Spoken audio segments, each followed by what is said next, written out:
आज भारत की 38वीं वर्षगांठ। दोस्तों, 40 साल की उम्र में राजीव गांधी कैसे देते थे भाषण। उनके भाषण में ऐसा क्या था कि लोग उन्हें सुनने के लिए हजारों किलोमीटर की यात्रा कर जाते थे। आइए आज के इस वीडियो में इसी रहस्य से पर्दा उठाते हैं और चलते हैं 40 साल पहले की राजनीतिक दुनिया में। यह कहानी साल 1984 की है, जब 40 साल की उम्र में राजीव गांधी प्रधानमंत्री बने। उनकी मां श्रीमती इंदिरा गांधी साल 1966 में पहली बार प्रधानमंत्री बनी थी। श्री गांधी को देश के इतिहास में सबसे बड़ा जनादेश प्राप्त हुआ। अपनी मां की हत्या के शोक से उबरने के बाद उन्होंने लोकसभा के लिए चुनाव कराने का आदेश दिया। उस चुनाव में कांग्रेस को पिछले 7 चुनावों की तुलना में लोकप्रिय वोट अधिक अनुपात में मिले और पार्टी ने 508 में से रिकॉर्ड 401 सीटें हासिल की। मैं भारत के हर नागरिक को शुभकामनाएं देना चाहता हूं। श्री राजीव गांधी का जन्म 20 अगस्त 1944 को बम्बई में हुआ था। वे सिर्फ 3 वर्ष के थे जब भारत स्वतंत्र हुआ। उनके माता पिता लखनऊ से नई दिल्ली आकर बस गए। उनके पिता फिरोज गांधी सांसद बने। राजीव गांधी स्कूल से निकलने के बाद कैम्ब्रिज के ट्रिनिटी कॉलेज गए, लेकिन जल्द ही वे वहां से हटकर लंदन के इंपीरियल कॉलेज चले गए और उन्होंने वहां से मैकेनिकल इंजीनियरिंग की पढ़ाई की। यह तो स्पष्ट था कि राजनीति में अपना करियर बनाने में उनकी कोई रुचि नहीं थी। उनके सहपाठियों के अनुसार उनके पास दर्शन, राजनीति या इतिहास से संबंधित पुस्तकें न होकर विज्ञान एवं इंजीनियरिंग की कई पुस्तकें हुआ करती थी। हालांकि संगीत में उनकी बहुत रुचि थी। उन्हें पश्चिमी और हिंदुस्तानी शास्त्रीय एवं आधुनिक संगीत बेहद पसंद था। उन्हें फोटोग्राफी और रेडियो सुनने का बहुत शौक था। हवाई उड़ान उनका सबसे बड़ा जुनून था। इंग्लैंड से घर लौटने के बाद उन्होंने दिल्ली फ्लाइंग क्लब की प्रवेश परीक्षा पास की और वाणिज्यिक पायलट का लाइसेंस भी प्राप्त किया। जल्द ही वे घरेलू राष्ट्रीय जहाज कंपनी इंडियन एयरलाइंस के पायलट भी बन गए। वहीं कैम्ब्रिज में उनकी मुलाकात इतावली सोनिया मैनो से हुई, जो उस समय वहां अंग्रेजी की पढ़ाई कर रही थी। उन्होंने 1968 में नई दिल्ली में शादी कर ली। वे अपने दोनों बच्चों राहुल और प्रियंका के साथ नई दिल्ली में श्रीमती इंदिरा गांधी के निवास पर रहे। लेकिन 1980 में एक विमान दुर्घटना में उनके भाई संजय गांधी की मौत ने सारी परिस्थितियां बदल कर रख दी। उन पर राजनीति में प्रवेश करने एवं अपनी मां को राजनीतिक कार्यों में सहयोग करने का दबाव बन गया। फिर कई आंतरिक और बाह्य चुनौतियां भी सामने आई। पहले उन्होंने इन दबावों का विरोध किया, लेकिन बाद में वे उनके द्वारा दिए गए तर्क से सहमत हो गए। उन्होंने अपने भाई की मृत्यु के कारण खाली हुए उत्तर प्रदेश के अमेठी संसद क्षेत्र का उपचुनाव जीता।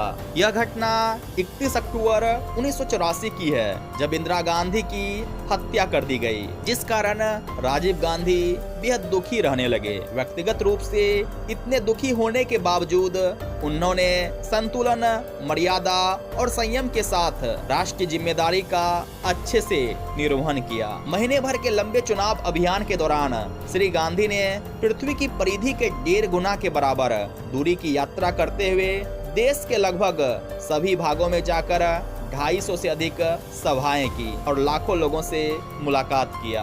वैसे ही आजादी की लड़ाई में हमारी विरासत। यह घटना 1985 की है, जब राजीव गांधी 15 अगस्त 1985 को लाल किले से पहली बार भाषण देने पहुंचे, तो दुनिया की नजर भारत पर थी, जो ये सोच रही थी कि भारतीय राजनीति में अलग कोई सोचने वाला आ गया है। जब पहली बार राजीव गांधी लाल किले से देश को संबोधित कर रहे थे, तो उनके पास सिर्फ इंदिरा गांधी का नाम था, जबकि चुनौतियां काफी थी। जवाहरलाल नेहरू से भी ज्यादा बड़ी जीत के साथ राजीव गांधी सत्ता में आए थे।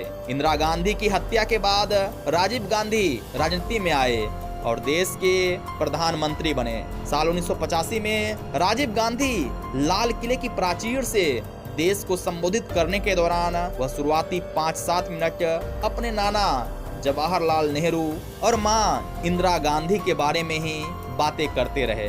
वह पहले भाषण में बार बार इंदिरा गांधी का ही नाम लेते रहे। उनके पास इंदिरा गांधी की विरासत थी। इसी लाल किले से पंडित जी ने पहले बार तिरंगा झंडा लहराया था।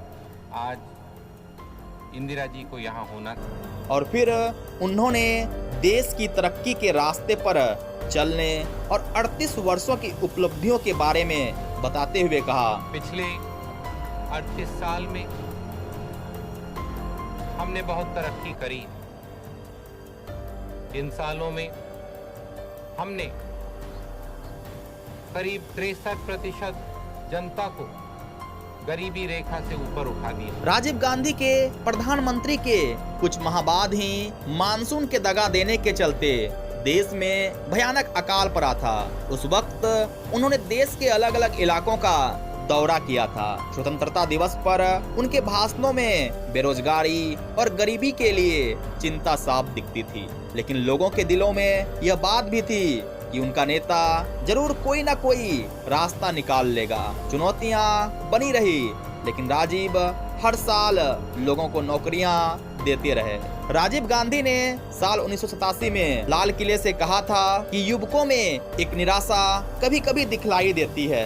देश के करोड़ों युवक काम ढूंढ नहीं पाते हैं, रोजगार नहीं पाते हैं। हमारी कोशिश है कि ढांचे में जो भी कमजोरियां हैं उनको दूर करने का काम किया जाए। राजीव गांधी ने लाल किले से अपने पहले ही भाषण में सत्ता की दलाली जैसे शब्दों का इस्तेमाल किया था और कहा था कि सत्ता के दलालों को टिकने नहीं दिया जाएगा।